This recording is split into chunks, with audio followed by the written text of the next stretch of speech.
crushed him and mocked his holy name. All alone he suffered everything.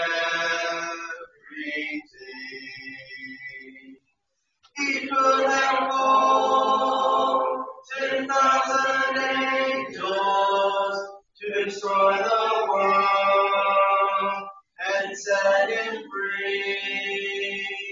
He could have called 10,000 angels, but he died alone for you and me. When they nailed him to the cross, his mother stood nearby. He said, "Mother, behold thy son." He cried, "I thirst for water," but they gave him none to drink. Then the sinful work of man was done.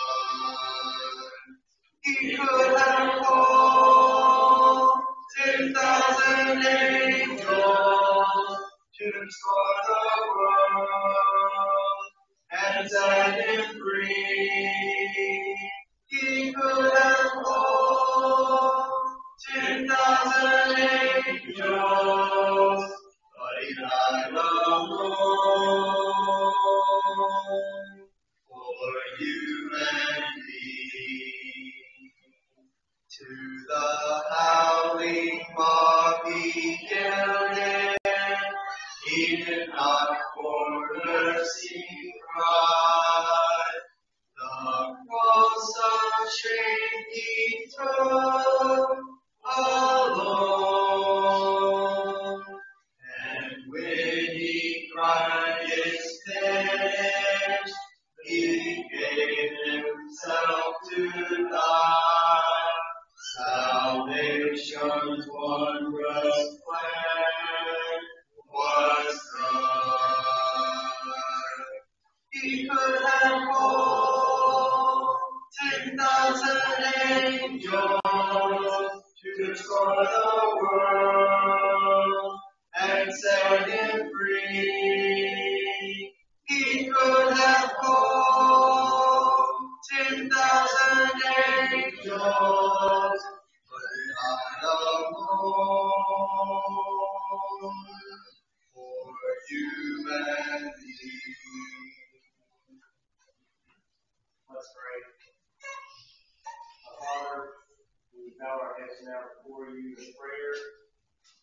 We're thankful that we've been spared up to this point. We're thankful for this Wednesday night Bible class. Pray that we'll open your word and we'll study it with an open heart, an open mind, and we'll take the words of life that you've given us and take that and apply to our very own lives as we go out in the world. Father, be with those that are hurting because of sickness and pain, and those that are hurting because of loss of loved ones. We've got quite a few in this church right now. We pray that you will strengthen them as they're going through this rough patch of time. Thank you for Jesus. We know that through his blood we can get remission of our sin. We pray for our sins. In Jesus' name, amen.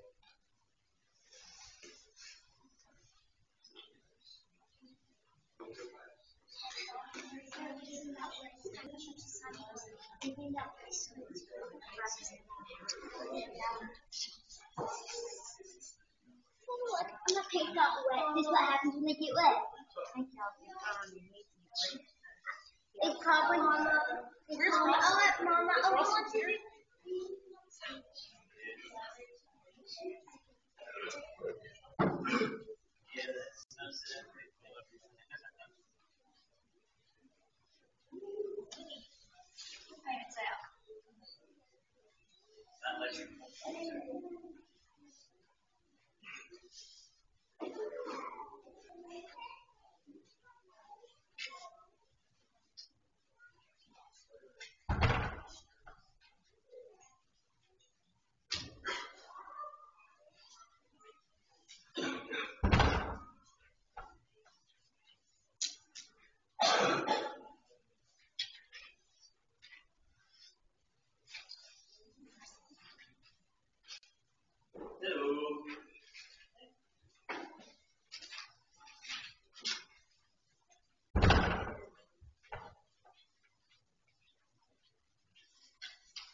chapter 25. Probably covered quite a bit of 24 process.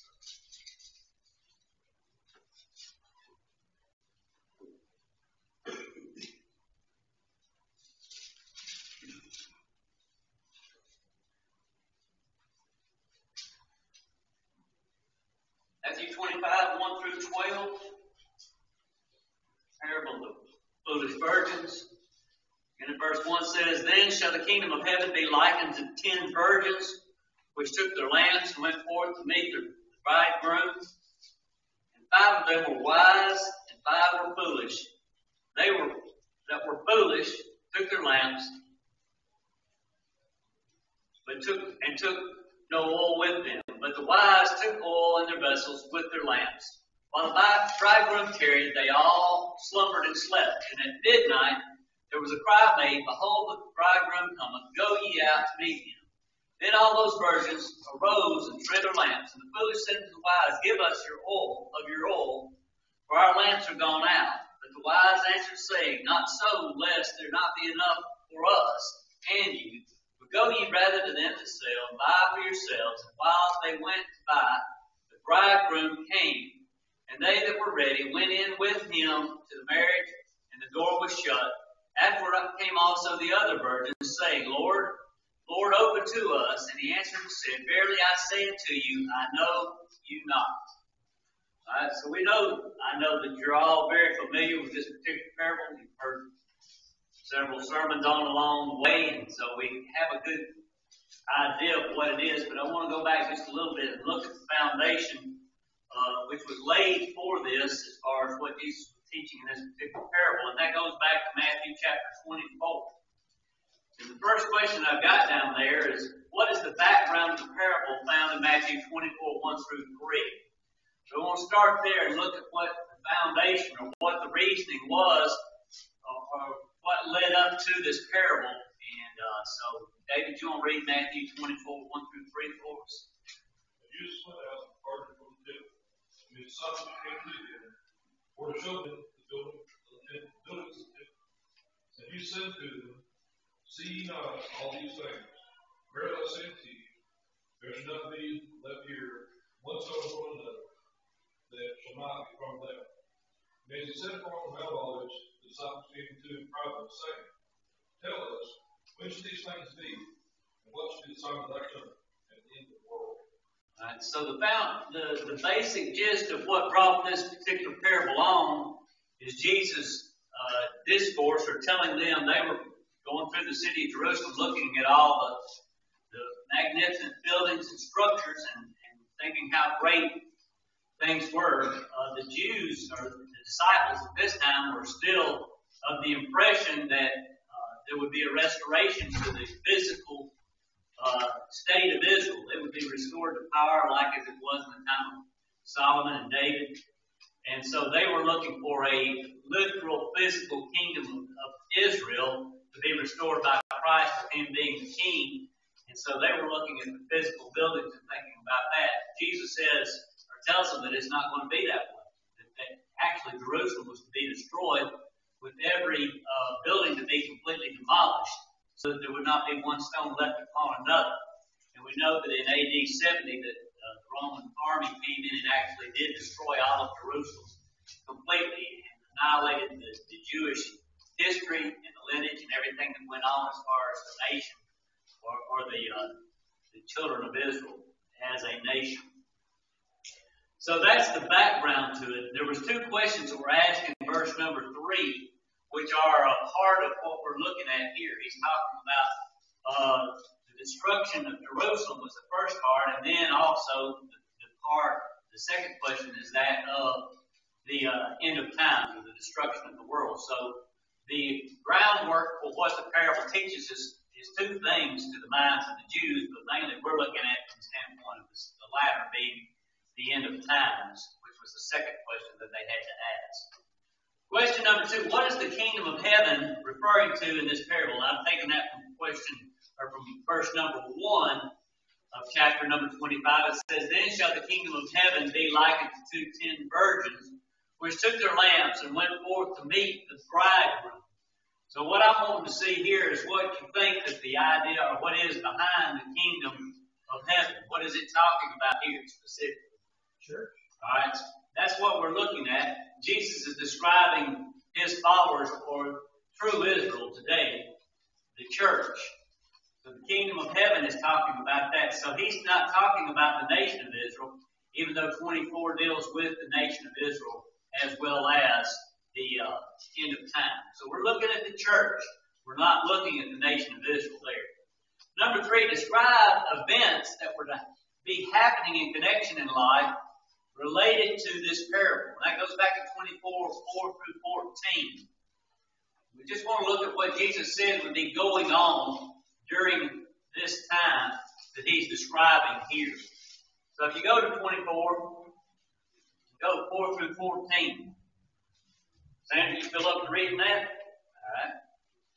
And Jesus answered and said unto them, Take heed that no man deceive you. For many shall come in my name, saying, I am Christ, and shall deceive many. And ye shall hear of wars and rumors of wars.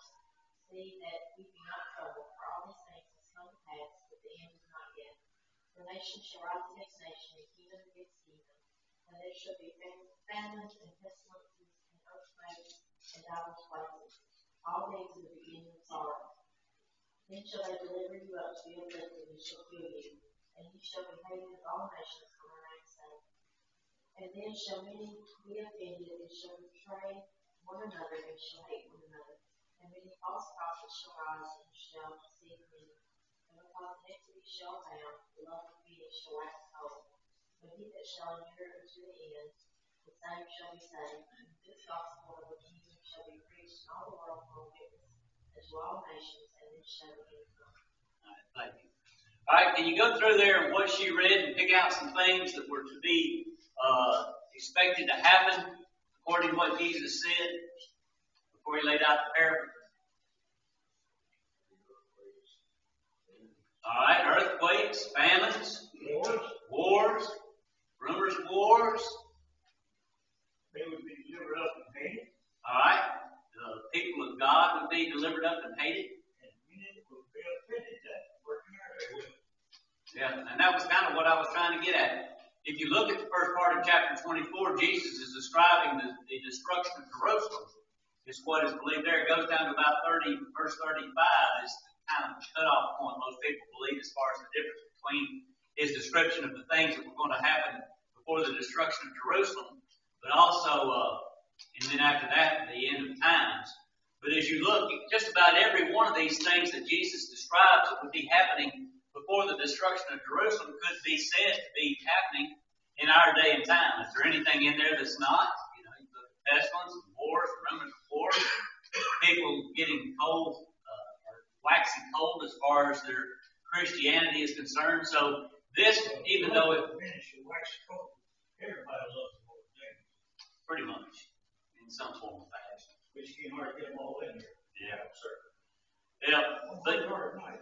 But the thing about it is, what my point is here is the same thing that happened back then that Jesus was describing as far as the mindset of the Jews before the destruction of Jerusalem is exactly the same mindset that many have today. So it's not any different in that respect. And so we see people that are surprised or shocked, or I mean, you hear it all the time when something happens over in the Middle East where they talk. What's the word that comes up? Armageddon. You know, it's the end of time. That's what it is. And so everybody's looking for a sign or something to indicate that this is the end of the world, the end of times, and second coming, and that sort of thing. So we can say that just like then, the events within the church, within the world, can be the same way. We can look at events and it can alarm us and concern us, and sometimes, hopefully, it will cause us to think seriously about our situation and what we need to be doing as far as our souls are concerned. So those things can have an effect on people, both for good and for bad, as far as their eternal destiny is concerned. Number 4, how are the events described different from today?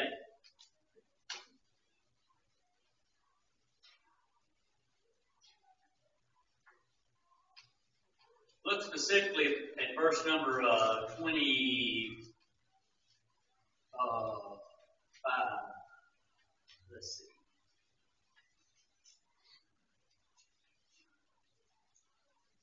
So I was trying to find where it says.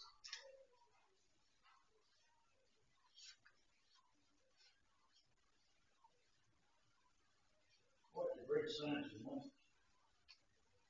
Well, what I was looking for, I think it's verse 25.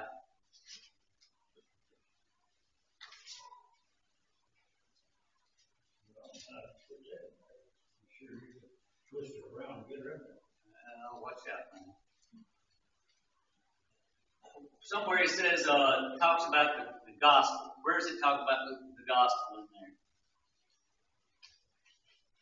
It says the gospel should be preached in all the world. Okay, where is that?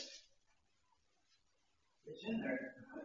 That's what I'm saying. That's why I had that picked out, because it does say that. 14. All right, so it says there, and the gospel of the kingdom shall be preached in all the world for a witness unto all nations, then shall the end be. All right, so Has that ever been done?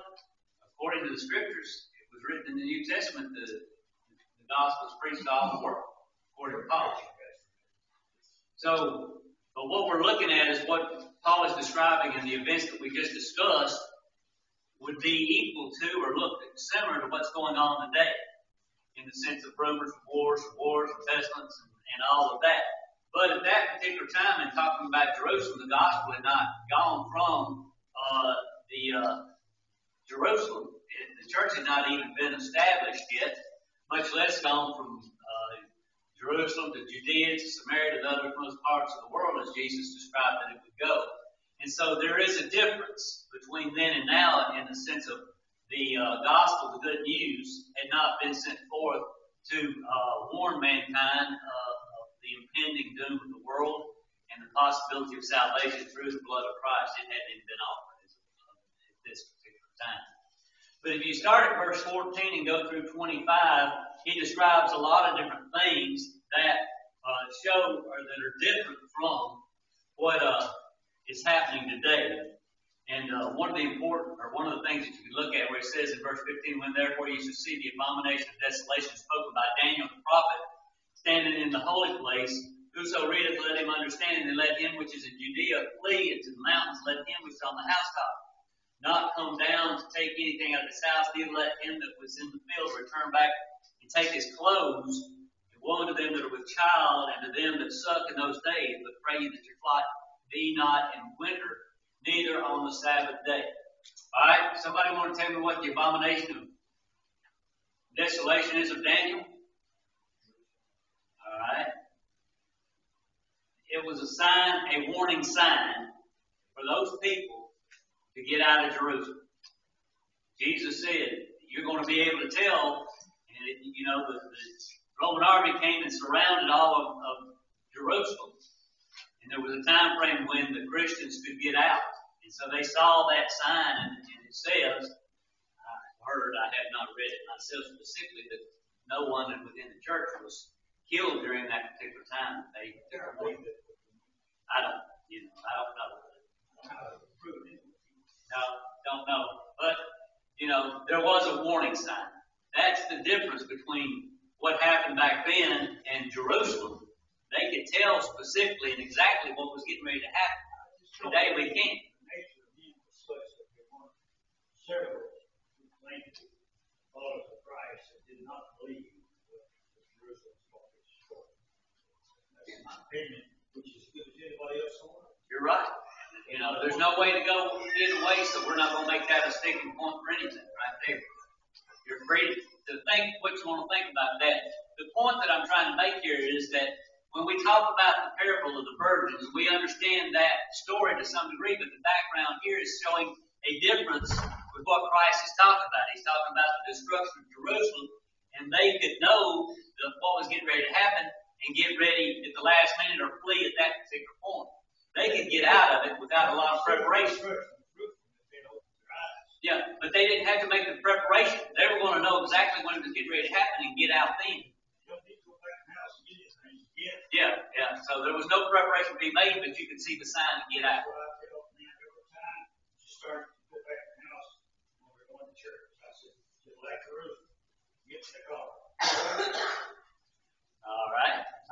exactly how that fits, but we'll move on from there. Get in the car, one. She gets in the car. Yeah, okay, I think it's the other way around. Flag. Number 5. What 3 events does Jesus use to emphasize the unexpected nature of the last day? Matthew 24:36 through 47.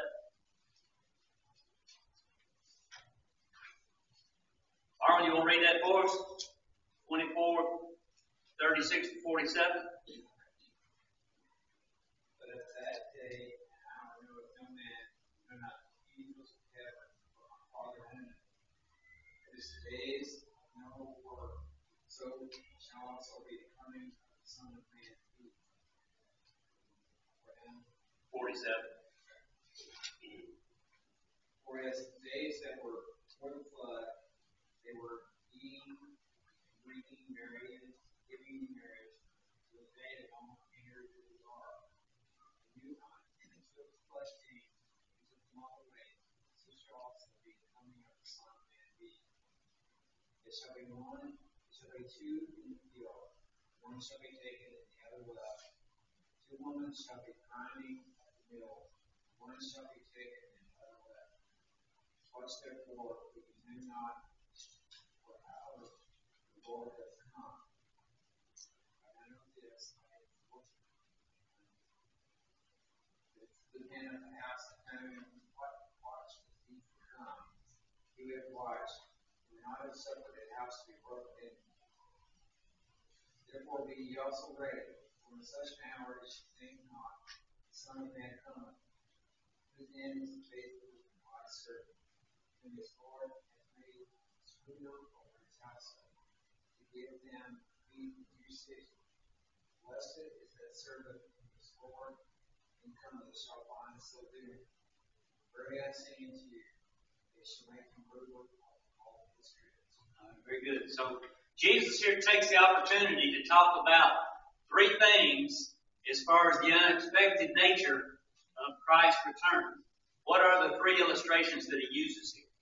The first one is the story of Noah. Alright, so he says, just like Noah, nobody knew exactly when or what was going to happen. The flood came and everybody was killed except for Noah and his family. Alright, that's one. What was the second one?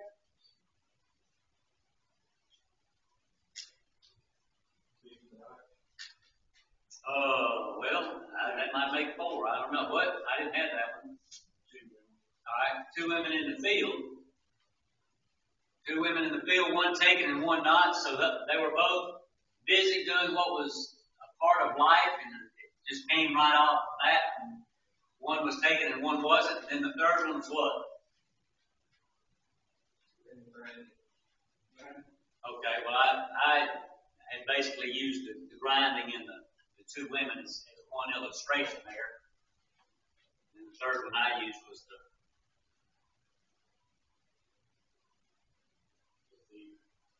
good man. If the good man, if he had known, he would have protected himself against the thief. Now that's a classic question. Well, I will let you ask, but I'll have to tender it. Will you justify it or turn it down or whatever? Does anybody in here, to be honest, believe the Lord is coming back tonight?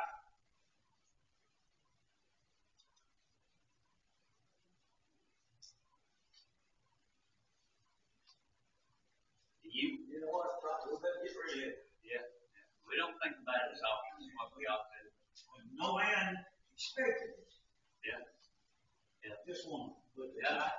That's the point that we're trying to make with all this right here in short order. Jesus used all of these different ways of saying the same thing. You know, people are going to be doing stuff. People are not thinking about it. And it's going to be a shock or a surprise. He tried to emphasize it with great detail in so many different ways that this is the way it is. Don't be like that. Habits, man, let's go on and on and on until. Yeah. We gotta take heed to the warning that Jesus is given here in Matthew chapter 24. All right. Let's see here. Let's look at the last part of chapter 24. beginning at 48, and read to the end of the chapter before we get into this next question. Eric, do you want to read that for us? But if that evil servant shall say in his heart, I will not tarry, and shall begin to beat his fellow servants, and shall eat and drink drunken, the Lord of that servant shall come in a day when he expecteth not, and an hour when he knoweth not, and shall cut him asunder, and appoint his portion with the hypocrites. There shall be weeping and gnashing of teeth. All right, so here we have a man who is not prepared for the Lord's return, who has opportunity, and you take this particular part of chapter number 24, and then you take it and you compare it to chapter 25 and the foolish virgins, and what we're looking at is attitudes of people towards the Lord's return. And so that's what I was trying to do, is to make a comparison, to look at what the difference was and how we see things as far as looking towards the second coming of Jesus, or not even the second coming of Jesus necessarily, but possibly our death as well. And so question Numbers 26 says, what is the reasoning of the evil servant in relation to the Lord's return? Verse 48.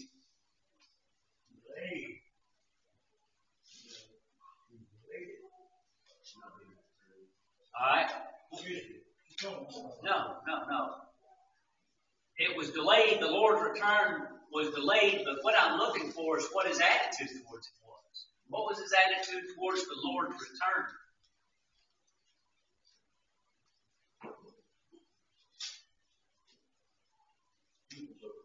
Huh? He was evil. But he's unaware of it. What would be an evil attitude about somebody coming? Indifferent? All right, that's kind of what I'm looking for, is what was his attitude? The evil servant just went on with life. Didn't care. Indifferent. And so, he says he's not coming, so I don't have to worry about it. You had to put a percentage on the amount of people in the Lord's church. I would say in the world, but I know that wouldn't even be that believe the Lord is going to come in the near future. What would you put that percentage? There's no way to know. You're sure. I'm just able to be honest. There's no way to know. But what I'm trying to get at here is he was indifferent towards this, and so he went about doing things instead of doing what he was supposed to do. He went about doing different things. Now describe the things that this man did. What did he begin to do? He can drink with a drunk. All right. What else? All right. So would we, as far as looking at people and saying, this person deserves to get what he deserves to get because of the way he's acting, I think that we would probably all say, when the Lord returns, he deserves to be punished because of his actions. Right? All right. What's the difference in the attitude, number 7, of the foolish virgins and the evil servant? If you go down and you look at chapter 25, verse number 5, it says, while the bridegroom tarried, they all slumbered and slept. What's the difference between eating and drinking with the drunkard and beating your fellow servants and sleeping? Slumbering. Huh? Waiting. How would we look at it though, as far as in our judgment, that evil servant, he deserves what he's getting. What about those foolish? They weren't being aggressive or mean or anything like that. They just weren't doing, they were just, kick back, not doing anything. So if we tried to describe the difference between the two, what would we say? In God's eyes, there's no difference, but in our eyes, we see a lot of difference. Meanness deserves to be punished. Not doing what you're supposed to do. Laziness, we all lazy. So you look at it, and Jesus is saying, this is the way it's going to be. There's going to be an end. The end of Jerusalem, you're going to be able to see it. The end of time, you're not going to be able to see it. Here's one, the evil servant. He says, I don't see it coming anytime soon. And it leads him all the way down the path of where he's just doing everything mean and horrible. But then you get to the next chapter, which there's no chapter breaks when you get up to that.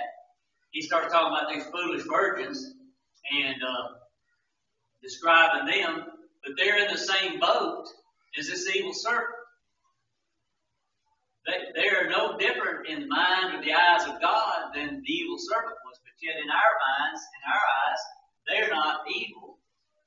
But the evil serpent who's doing these wicked things in our mind is evil.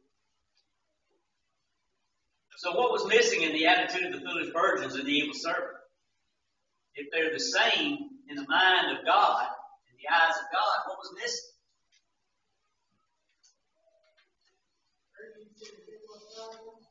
All right.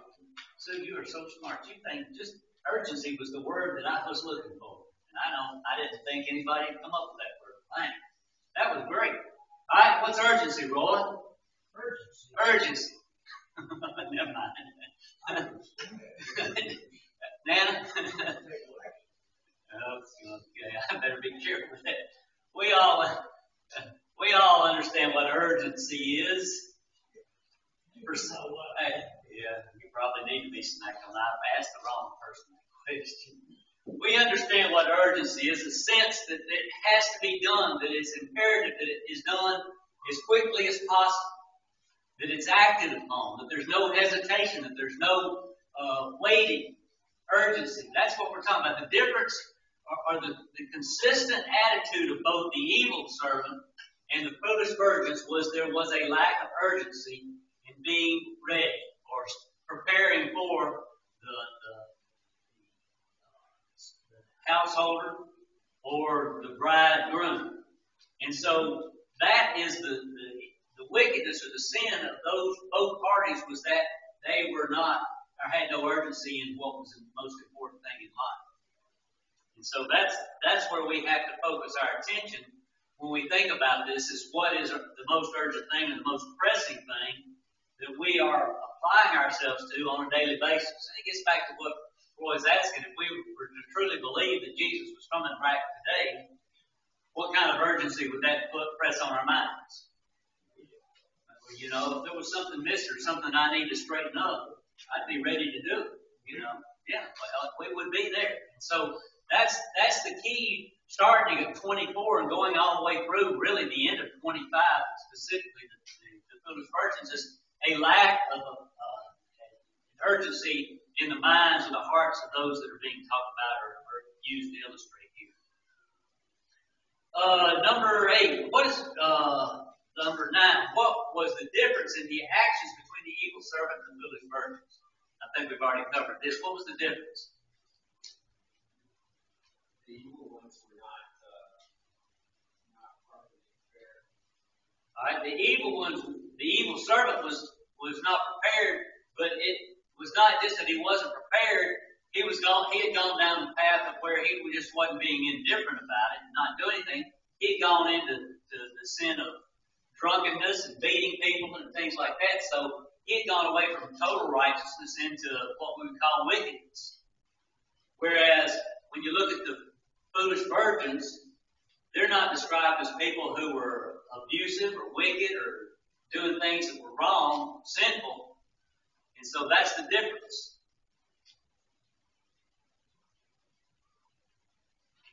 What do the lamps of the virgins represent? Matthew 25:1. The lamps. 25:1. Then shall the kingdom of heaven be likened to 10 virgins which took their lamps and went forth to meet the bridegroom.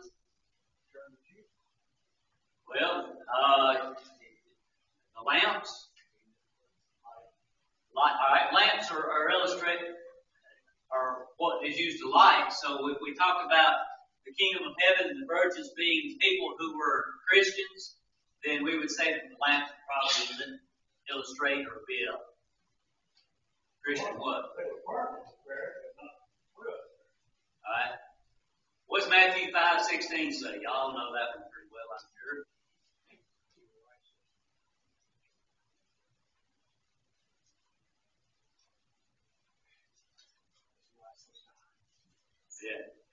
light so shine. All right, so what do we mean by the term light there? All right, works, example. All right, so the lamps for the virgins would have been Christianity, whether it be word, deed, or whatever. It would be the expression of Christianity in some form or fashion. The example or the character of Christianity would be the lamp. So the what does the oil represent? Next question, 3 and 4.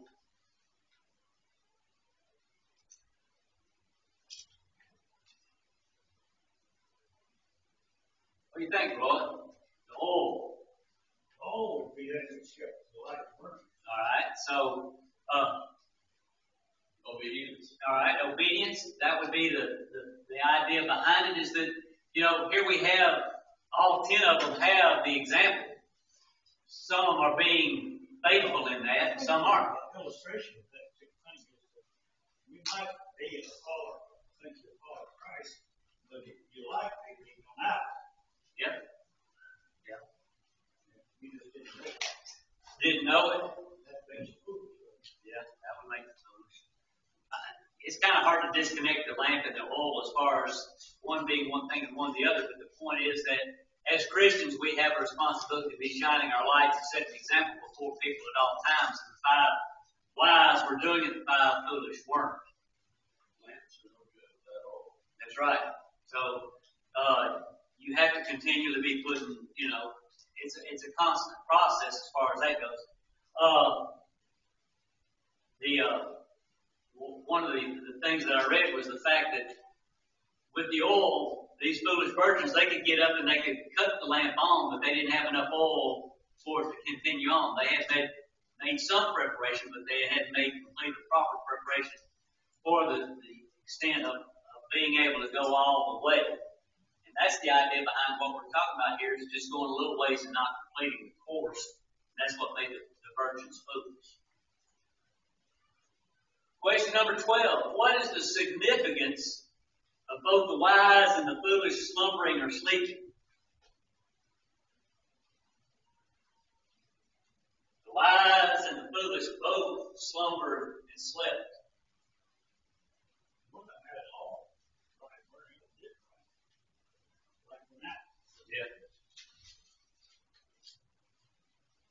All right, so we're saying that the 5 wise are faithful, 5 foolish are unfaithful, but they both slept, slumbered. But this time you don't know. Huh? That time the good ones didn't know that the foolish ones didn't have any law. Well, So they just got tired and they wait down for the night. yeah. And when it's time in the morning to get ready to go again, or it's later in the night or something. So, 5 was ready. They can sleep, they were still ready. They were ready. all right. 5 wasn't ready. And they slept anyway. So the slumbering and the sleeping had nothing to do with being faithful or being prepared. That was not the problem in the sense that they were resting. I mean, that's a natural process, and that wasn't the condemnation. The sleeping part, I mean, you have to work a part of the time, and then you have to rest a part of the time. That's natural. But the preparation part was that they both slept. One could sleep without making preparation, and one could still sleep with making preparation. Yeah. And so there are people who are sleeping who should be working and making preparation. Not that it's wrong to sleep, but it is wrong to not make preparation. So that's the idea behind that, I think, is that it wasn't the fact that they were sleeping, it was the fact that people can think that they're prepared or ready and they're not ready. So you've got to be sure that you've got everything ready to go. All right. What is the significance, number 13, of the wise not getting oil to the foolish virgins? Sound very nice. You're not saved with what it is. Can't do what? You share your rights. Can't share your righteousness, would you say, Roy? You're saved with what it is. Okay. All right. And that's the general idea. Save you which. Right. There's no way what is purgatory? Somebody tell me what purgatory is. Okay. All right. So, holding state. All right. But according to some, you can do some deeds or pay some things to get people out of purgatory from going to a bad place to going to good place. Right. Also, when we're in there, there's systems you can use that to get out. You know, like the lead. I think we need to stick with that. Everybody's got to save themselves. Now, you can help the person save himself, but you can save him without his total cooperation in that salvation. So everybody saves himself, and the problem is, of course, that people don't in the effort to save themselves. The matter is that as much preparation as you make, none of your preparation can be applied towards me. None of my preparation can be applied towards my kids or my grandkids. We have to make our own, and there's no way, it's just not possible to share it. We're going to be judged based upon our own deeds, good or bad, our own preparation, or lack of. And so that's not to say anything about the good, it's not to criticize or to look down on them. That's just the way the way it's set up. Each individual is accountable for himself to make his preparation, and there's no sharing it. And, you know, if you look at it, the slumbering and the sleeping could be death in that respect. Once you die, that's the end of it, and there's no sharing afterwards in that respect as well. So, I think that's probably about that. So explain the meaning of the shut door, 25:10. They went away to get their oil. Bridegroom came, and the door was shut. Salvation was an opportunity to go in and teach. All right. When the door is shut, the door is shut. There is no opportunities. What is it? The Jehovah's Witness say that, 1,000 years you get a little bit more chance or something like that. And the door is shut, That completely closes down the idea of 1,000 years and then you'll get a second chance and all that. This parable teaches point blank that once the door is shut, if you haven't made proper preparation, then you don't get a second chance or more of an opportunity. What? Right? You can also think about like Noah. God shut there. Yeah. God shut the door, eh? Nobody else up there, nobody open. Yeah. God's going to shut it again. And this time it will be for eternity. And so we need to keep in mind that is sealed and there's no way to break it down. What does the parable teach with the door not being open to the foolish virgins? You can cry and beg and scream and there's not a second chance. And so, it should impress upon our minds the fact that, with what we looked at in chapter 24 of, it's going to come as a thief in the night. There's no way to know. And then you get into this parable teaching that, you have to be prepared and there's not any second chances. And once it's done, it's done. And, Jesus was being very clear on what they needed to do. And it all goes back to the fact that they were looking at everything around them rather than looking at themselves and what they needed to do. And that's kind of how we get to be sometimes, is looking at all the problems that are going on in the world today, politically and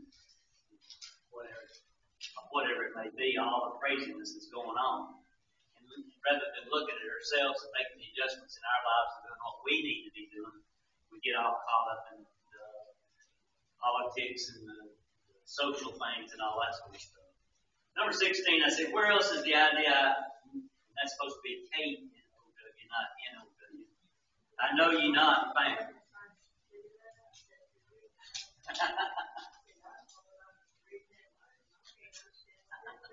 You've been frustrated all night long, man. You got down to that last. K-N-O-W, I know ye not. Where else is that idea used? By Christ.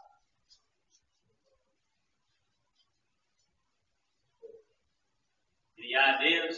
Sermon on the Mount.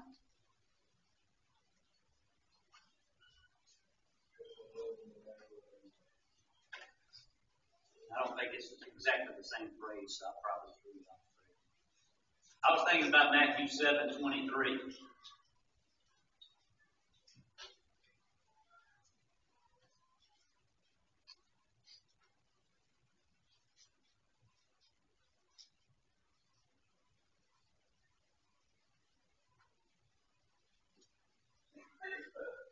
Got that, Tanya?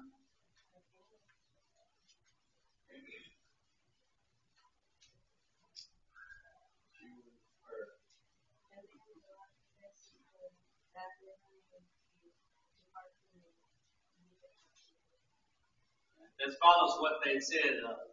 Not everyone that saith unto me, Lord, Lord, shall enter into the kingdom of heaven, but he that doeth the will of my Father which is in heaven. And then shall they begin to say, have we not prophesied in thy name, in thy name cast out many devils, and in thy name done many wonderful works? And he will answer, saying to them, depart from me, works of iniquity, I never knew you. So we have to be very careful, because the idea being that you have to make it right now and make the right preparations now, because there's not any negotiations after this life's over when the Lord comes back. All right. Any questions? Well, if you take it and you go on down and you look at what we just said in chapter 25, I would say no. Yeah. And that's, that kicks that one out the door as well. So. All right.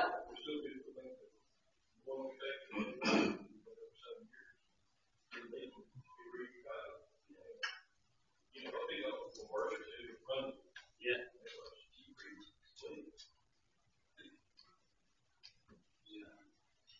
Kind of strange how people can come up with some of the doctrines they've come up with. There's so many contradictions to the scriptures involved in it.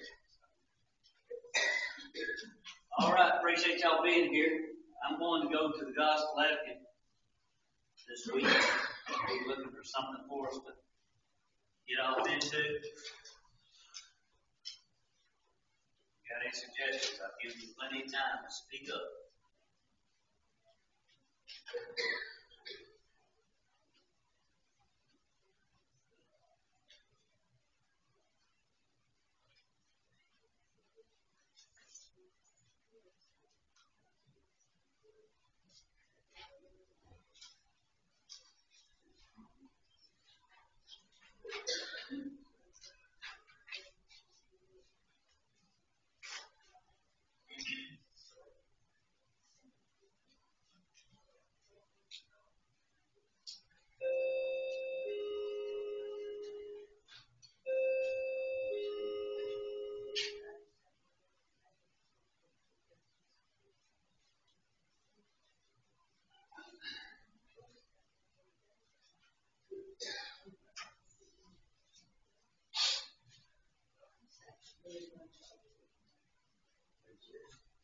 Wait till everybody comes in.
Number 23.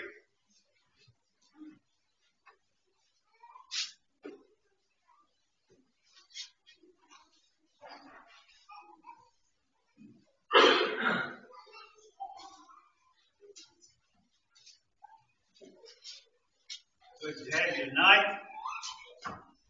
I want to give you 3 scriptures that I hope you will study. I know you already have. And you will teach your own family and especially your children. And then you'll teach everybody in the world who can. These 3 scriptures. You may not like what I say next, but I say it anyway. I had great admiration for Billy Graham. And I still do. But I've often wondered how different might have been the world if he had preached these 3 scriptures.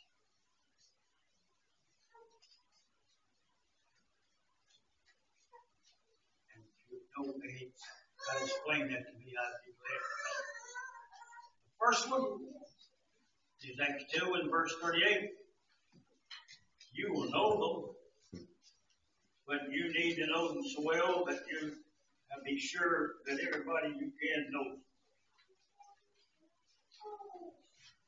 Then Peter said unto them, Acts 2:38, repent and be baptized, every one of you, in the name of Jesus Christ, for the remission of sins. You shall receive the gift of the Holy Ghost. That was an answer to this question, verse 37. What shall we do? The answer is clear. Repent and be baptized as one of you in the name of Jesus Christ. The second one is Acts 22 and verse 16. You may not be quite as familiar with this one, but I know you're quite familiar with it. Acts 22 and verse 16. I think it's in my Bible. And now, why tarriest thou? Arise and be baptized and wash away thy sins. All the praying in the world will not get rid of your sins if you're not willing to obey Acts 22 and verse 16. You rise and be baptized and wash away thy sins. And that last one is Acts 8, 36 and 37. It clears up a few more things about salvation in a way that cannot be misunderstood. Acts 8 and verse 37. And Philip said, if thou believest with all thy heart, thou mayest. And he answered and said, I believe that Jesus Christ already saved me. I believe that Jesus Christ is the Son of God. And he commanded the chariot to stand still, and they both went into the water, both looked at the eunuch, and he baptized him. So here's the last one. What doth hinder me to be baptized? What verse 36 introduces this. What hinders me to be baptized? What's keeping me from being baptized? Not meaning being stuck out of the water. It's meaning being strictly baptized. He said, if thou believest with all thy heart, thou mayest. Therein he said, I believe that Jesus Christ is the Son of God. And he commanded the chariot to stand still, and they both went down into the water. And Philip picked up a little water and sprinkled it on his head. They both went down into the water, and Philip baptized. Brethren, I've read to you the three most misunderstood verses of Scripture in all the Bible. Three most ignored. Yet I've read to you the three plainest. Teach your children these three examples. Teach your neighbor these three examples. Teach anybody that'll listen these three examples. Those by themselves is worth nothing. But the entire New Testament without these is worth nothing.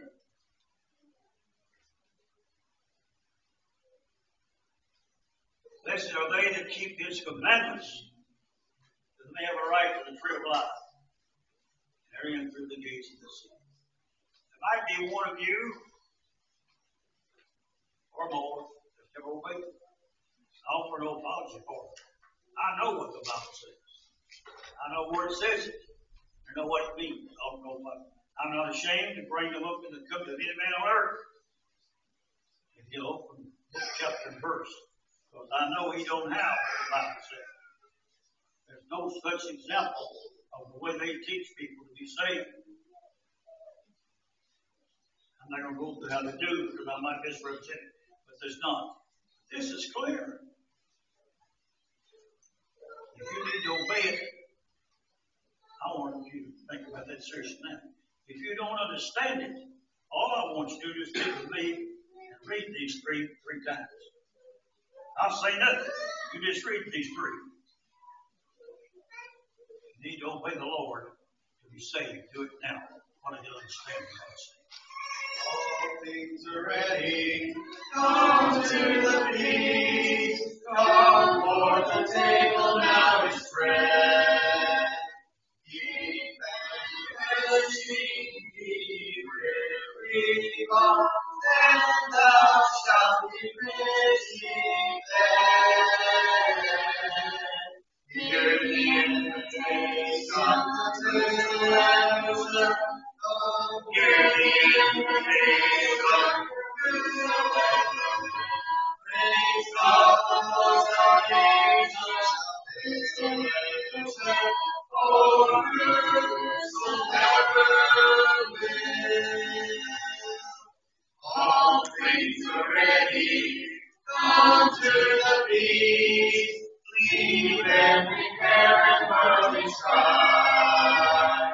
Come, peace upon the love of God, and drink everlasting life. Hear the invitation to the Lamb. Come, hear the invitation to the Lamb.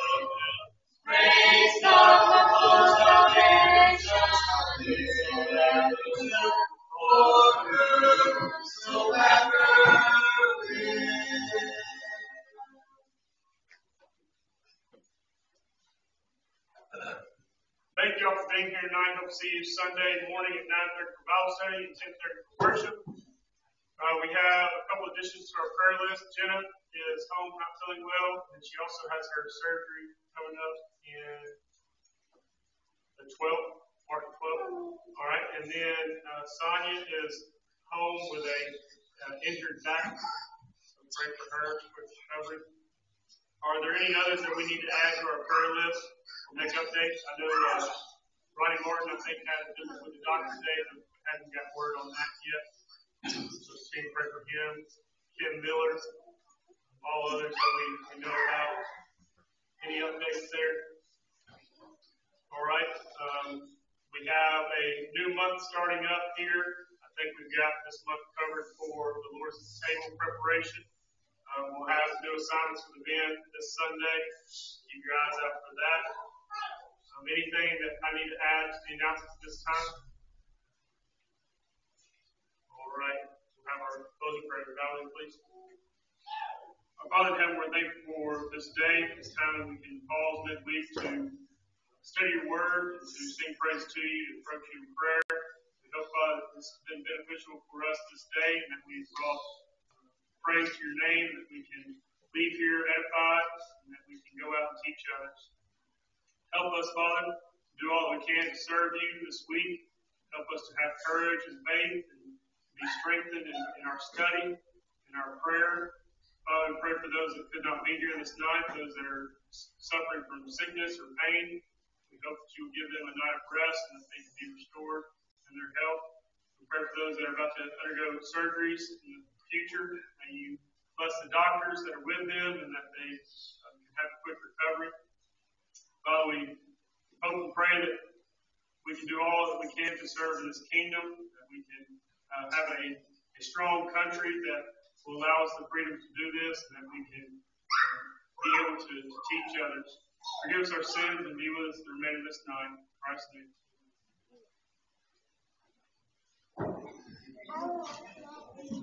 I haven't done fluency all weekend. I'm gonna have to start. No, I have 1,000 pages.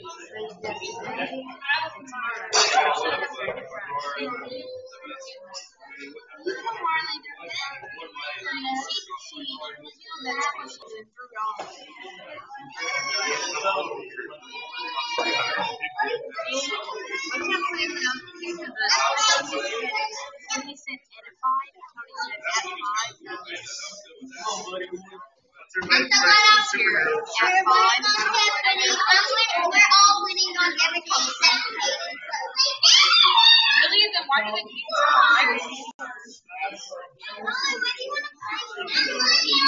We're dominating your children right now. Daddy never came out of my room. I knew them saying in radio I knew the description of the men and to their mothers like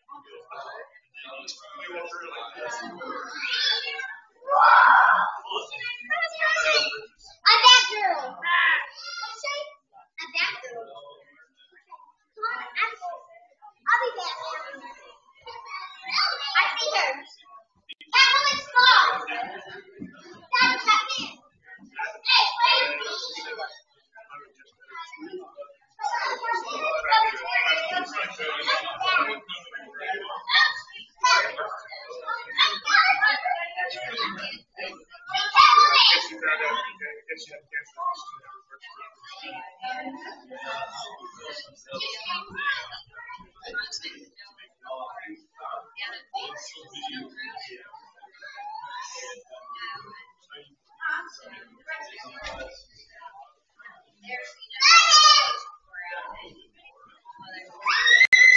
Crazy. Crazy. Crazy.